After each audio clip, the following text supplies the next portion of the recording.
Hello friends, इस video के अंदर हम बात करेंगे पिछले 30 साल के सेंसेक्स की रिटर्न्स के बारे में। इसके अलावा पिछले 20 साल की निफ्टी की रिटर्न्स के बारे में, और इस साल का जो भी एनालिसिस है वो आपको एक सेपरेट वीडियो के अंदर मैं आपके साथ शेयर करूंगा।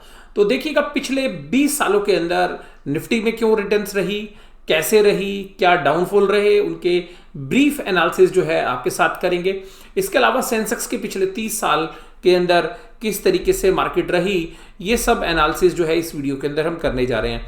तो ये काफ़ी इंटरेस्टिंग भी रहने वाली है और इन्वेस्टर्स के लिए एक समझने वाली बात भी यहाँ पर साबित होगी।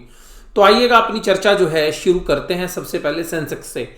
ये पीरियड था 1991 journal agreement of tariff and trade, इस पर गवर्नमेंट ऑफ इंडिया ने साइन किए, और ये प्राइवेटाइजेशन का समय था जहां पर कि इकोनॉमी को ओपन कर दिया गया था, यानी कि लिबरलाइजेशन जो है वो भारत सरकार ने स्वीकार कर ली थी। और यहाँ पर पीवी नरसिम्हा राव के नेतृत्व के अंदर यहाँ पर ये फैसला लिया गया कि जो है इकोनॉमी को ओपन अप कर देंगे, लाइसेंस राज को समाप्त कर दिया गया। मनमोहन सिंह जो है उस समय पर फाइनेंस मिनिस्टर थे और नरेंद्र मोदी उस समय जो है कोई लोग जानते नहीं थे। तो उस समय केवल दो लोग थे।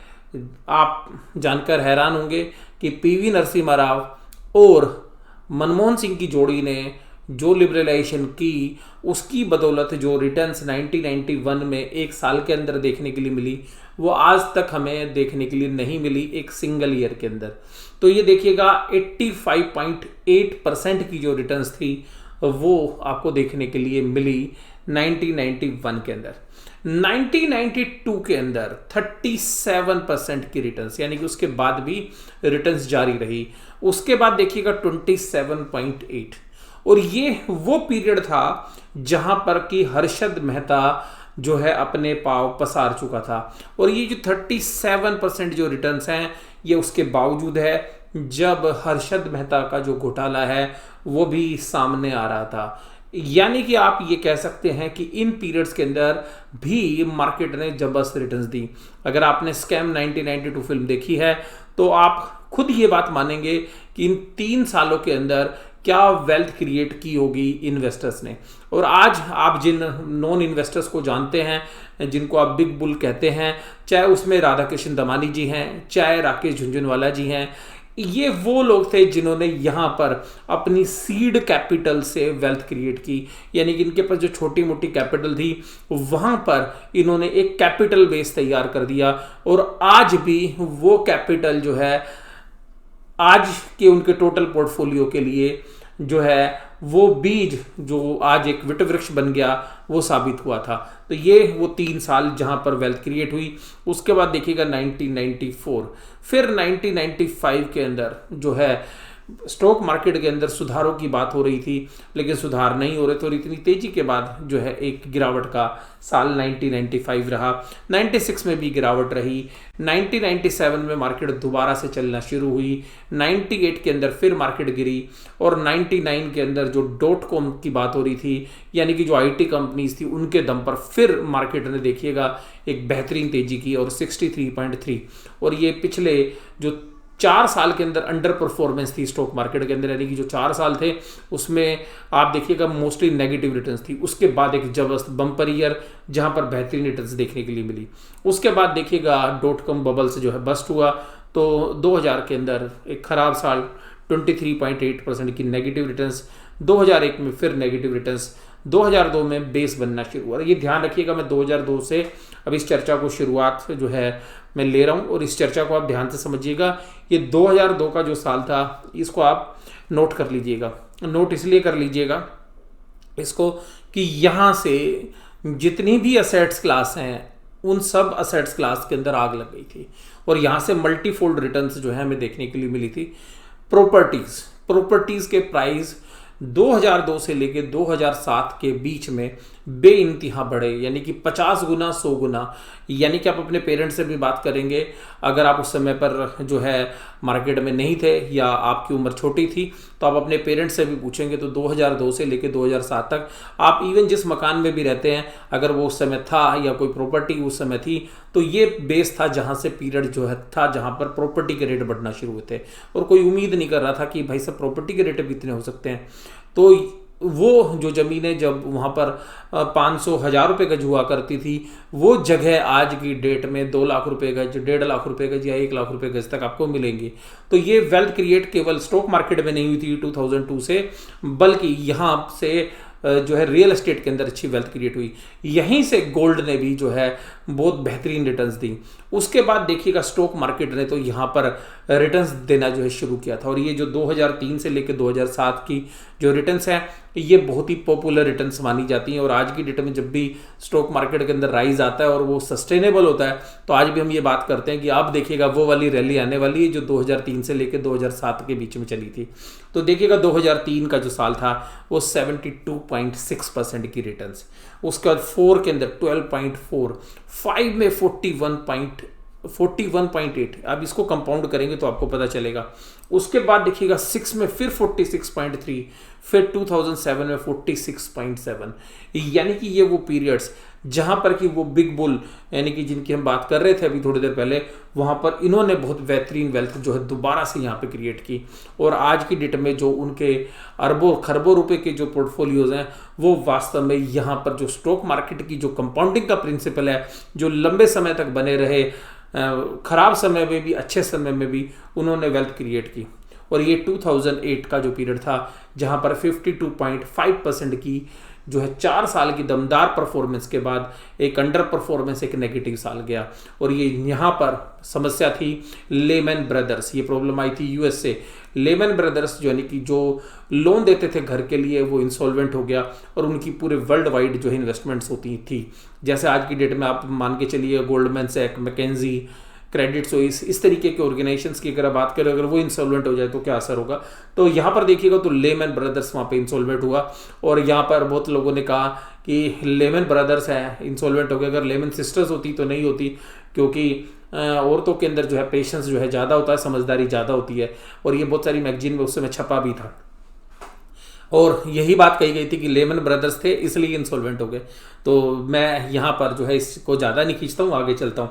तो यहाँ पे देखिएगा वर्ल्ड वाइड जो है सेल ऑफ हुआ था और 52.5%। और यहाँ पर आप ध्यान रखिएगा कि ये वो साल था जहाँ पर कि राकेश झुनझुनवाला जी जो है उनकी वेल्थ बहुत तेज़ी से इरोड हुई थी और उनके हेल्थ के भी इशू हुए थे, तो वो पूरे मीडिया में भी आए थे। उसके बाद देखिएगा 2009 वो साल था जहाँ पर कि UPA 2 यानी कि UPA 2 दोबारा से शासन में आती है और उसकी खुशी में मार्केट झूमती है। 2 सर्किट लगते हैं, अपर सर्किट 10% के, 2 दिन लगातार मार्केट खुलती है और 10% सर्किट लगते हैं। और वहां पर मोस्टली लोगों की शॉर्ट्स पोजीशंस थी और वहां पर देखिएगा शॉर्ट्स इस तरीके से पूरी मार्केट से नदारद हो गए। और ये जो रैली थी 2009 की, ये बहुत ही बेहतरीन रैली थी, यानी कि जो आपने गंवाया था 2008 में वो सारा रीगेन कर लिया था। लेकिन ये रैली के अंदर एक खास बात थी कि 2008 तक की जो रैली थी वो इंफ्रास्ट्रक्चर वाली रैली थी, यानी कि इंफ्रास्ट्रक्चर के शेयर्स बहुत ही मल्टीफोल्ड हुए थे। और यहाँ 2008 के बीच में जो करेक्शन हुई उसका जब 2009 आया तो बहुत सारी इंफ्रास्ट्रक्चर कंपनी नहीं उठी और वो 2017-18 आते आते उन कंपनियों ने दम तोड़ दिया। तो बहुत सारी ऐसी इंफ्रास्ट्रक्चर कंपनी, कम से कम 100 से 150 ऐसी कंपनियां हैं जो या तो आज लिस्टेड नहीं है या वो पेनी स्टॉक हो गए हैं, जो कि उस समय पर मार्केट के अंदर लाइमलाइट में रहते थे। तो ये ध्यान रखना कि ये भी होता है कि जो पी मिलती थी इंफ्रास्ट्रक्चर को वो 40, 50, 60 की पी मिलती थी। इसी तरीके से कैपिटल गुड्स की जो कंपनी है ABB, L&T, इनका बड़ा बोलबाला रहता था। लेकिन देखिएगा 2009 के अंदर ये रिकवरी आई, लेकिन इंफ्रास्ट्रक्चर की बहुत सारी कंपनियां आज भी पिछड़ी हुई हैं और वहां से अब देखिएगा इंफ्रास्ट्रक्चर की बहुत सारी कंपनी आज तक अंडर परफॉर्मेंस जो है दिखा रही हैं। 2010 के अंदर फिर 17.4 और देखिएगा 2010 के बाद जो 2011 वाला पीरियड था, ये एक ऐसा पीरियड था जहां पर मार्केट ने थका दिया। यानी कि स्मॉल कैप, मिड कैप के शेयर ऐसे टूटते थे कि आप ये समझ लीजिए जो आप खरीदोगे वो सब माइनस में जाना है। और ध्यान रखिएगा लॉन्ग टर्म वेल्थ क्रिएटर के लिए ऐसा साल सबसे बेहतरीन होता है। और ये बेहतरीन मेरे लिए भी रहा, क्योंकि मैंने यहाँ पर जो चीज़ें एकोमुलेट की थी वो 2014 के अंदर वो स्मॉल और मिड कैप के वो शेयर्स, उनके अंदर मल्टीफोल्ड रिटर्न्स आ गई थी। तो ये जो पीरियड था 2011 का, और इवन 2010 के अंदर भी हम बात करें तो स्मॉल और मिड कैप के शेयर्स नहीं चलते थे। और इवन 2012 में निफ्टी के अंदर तो बहुत अच्छी परफॉर्मेंस देखने के लिए मिली, लेकिन स्मॉल और मिड कैप के शेयर्स में यहाँ पर भी अच्छी तेजी नहीं थी। 2013 और ये फिर देखिए गया 2014, नरेंद्र मोदी को हाथों हाथ लिया मार्केट ने और 29.6% की रैली। और इससे खास रैली ये बात थी कि 2014 के अंदर जो शेयर चले वो मल्टीफोल्ड रिटर्न्स हो गए। मैं आपको कुछ शेयर्स के नाम बताता हूँ। आरती इंडस्ट्रीज देखिएगा, 60-70 रुपए से शेयर 300 रुपए गया था 3 महीने के अंदर, आज वो शेयर 2400 रुपए का है, क्योंकि 1:1 का बोनस है। श्रीराम फाइबर्स SRF, इस समय पर आप देखिएगा 11-12 में वो शेयर मिलता था 185 रुपीज, 220, आज उस शेयर की कीमत आप कैलकुलेट करिए, वो शेयर 5000 रुपए से ऊपर ट्रेड कर रहा है। इसी तरीके से बहुत सारे शेयर्स मैं आपको बता दूंगा स्मॉल और मिड कैप के अंदर, जो कि इस तरीके की मल्टीफोल्ड रिटर्न्स देने वाले हैं। और अरविंदो फार्मा, ये स्मॉल कैप शेयर्स हुआ करता था, इसके अंदर आप रिटर्न्स देखेंगे तो पिछले 20 साल के अंदर ये शेयर 100 गुना हुआ है। आज की डेट में ये पीछे निफ्टी में भी रहा, हालांकि अब निफ्टी से बाहर हो गया। तो इसी तरीके से सन फार्मा, इस तरीके के शेयर्स ने बहुत जबरदस्त रैली इस पीरियड के दौरान की, 2009 से लेकर 2014 के बीच में। तो ऐसे शेयर्स थे जो 100 गुना 200 गुना हुए। और हालांकि अब हो सकता है उसमें से कुछ शेयर्स आज अंडर परफॉर्मेंस दे रहे हो। लुपिन उसी के अंदर से एक है, HDFC बैंक जो है उसमें है, HDFC लिमिटेड है, और ये तो हालांकि कोटक बैंक है। तो ये सब बहुत ज़्यादा रिटर्न्स देने वाले शेयर्स में से शामिल रहे थे। उसके बाद देखिएगा 2015, इस ईयर के अंदर जो 2014 में परफॉर्मेंस आई थी, तो जब बड़ी परफॉर्मेंस आती है तो 1-2 साल जो है थोड़े से कम रिटर्न्स वाले होते हैं। तो 15-16 में ज़्यादा रिटर्न्स नहीं आई, 17 में फिर देखिएगा बम्पर रिटर्न्स आई, 18 के अंदर देखिएगा 5.9 और 19 भी हमारा 14.39। और ये साल कैसा रहा ये आपको दूसरी वीडियो के अंदर हम डिस्कस करेंगे। अब यहाँ पर बात करते हैं निफ्टी में किस तरीके की रिटर्न्स रही। निफ्टी में देखिएगा टॉप 3 रिटर्न्स देने वाले साल कौन से थे। टॉप 3 में था 2008 75.76, दूसरे नंबर पे था 2003 71.90। और ये बेस था यहाँ से 2002 में जो जिसने भी कुछ कहीं पर भी पैसा लगाया, चाहे उसने रियल एस्टेट में लगाया, चाहे उसने गोल्ड में लगाया, चाहे उसने शेयर्स में लगाया, बेहतरीन रिटर्न्स मिली। और ध्यान रखिएगा 2000 से पहले जो रेट ऑफ इंटरेस्ट होते थे बैंक के अंदर एफडी के, वो 10-11% हुआ करते थे, और ये धीरे धीरे करके रेट ऑफ इंटरेस्ट नीचे आए हैं। तो ध्यान रखिएगा उस समय पर जब रेट ऑफ इंटरेस्ट काफ़ी अच्छे थे तो लोग बैंक में पैसा रखना पसंद करते थे, ना कि स्टॉक मार्केट में। और इसको बोला जाता था कि ये तो जुआ है, ये जुए का धंधा, कोई पैसा लगाने के लिए तैयार नहीं होता था। और रीज़न भी ये था, कभी हर्षद घोटाला आ गया, कभी केतन मेहता घोटाला आ गया, कभी जो है आपका .com बबल बस्ट हो गया। तो इस तरीके की घटनाएं जो है होती रहती थी। और बहुत सारी कंपनी आप देखिएगा आज की डेट में, आपको सब हम लोग ये बोलते हैं कि इसने इतनी वेल्थ क्रिएट करके दी, लेकिन अगर आप देखेंगे तो पिछले 20-25 साल के अंदर कम से कम 2 से 2.5 हज़ार ऐसी कंपनियां हैं जिनका आज की डेट में पता नहीं है। अब उनके शेयर्स अगर किसी के पास होंगे तो वेल्थ डिस्ट्रॉय भी बहुत हुई है। तो इसलिए लोग जो है डरते भी हैं स्टॉक मार्केट से, ये बात भी आपको जो है ध्यान रखनी चाहिए। और देखिएगा रेगुलेशंस होते नहीं थे, कंपनी जो है प्रमोटर प्रमोट करते थे, लोगों से पैसा लूटते थे और गायब हो जाते थे। तो ऐसा भी जो है देखने के लिए मिला। लेकिन जो कंपनियां ब्लू चिप हैं आज, उनका पता नहीं था उस समय कि ये ब्लू चिप होंगी, क्योंकि वहां पर भी जो है बहुत सारी कंपनियां बर्बाद हो गई। और राकेश झुनझुनवाला भी अपने इंटरव्यू के अंदर वो बोल रहे थे कि भाई साहब बहुत सारी कंपनियां तो हमारी खत्म हो गई। तो वो तो आज भी जो है उनको ज़्यादा डिस्कस नहीं करते, लेकिन वो फिर भी कुछ कंपनीज के बारे में वो बताते हैं कि किस तरीके से खत्म हो गई। और रीज़न ये होता है कि बिजनेस के डायनेमिक्स भी बदलते रहते हैं।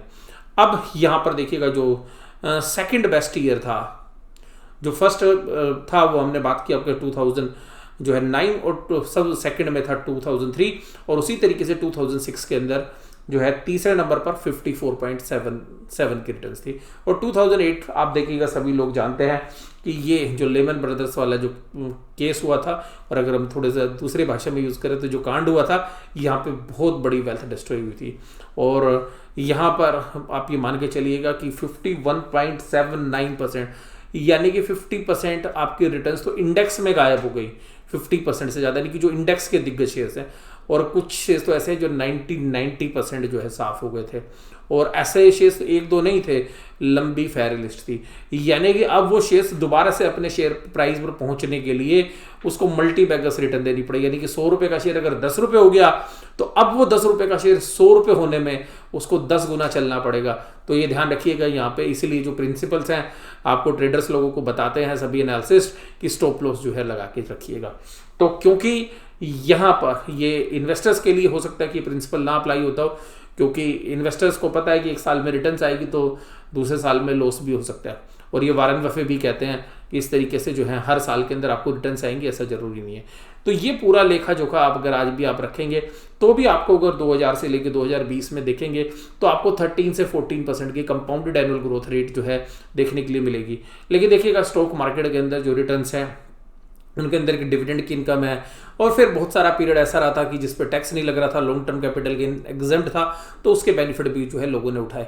तो मैं अपनी जो चर्चा है यहीं पे समाप्त करता हूँ। ये वीडियो आपको कैसी लगी जरूर से जरूर आप मुझे बताइएगा। वीडियो देखने के लिए धन्यवाद। Thank you very much.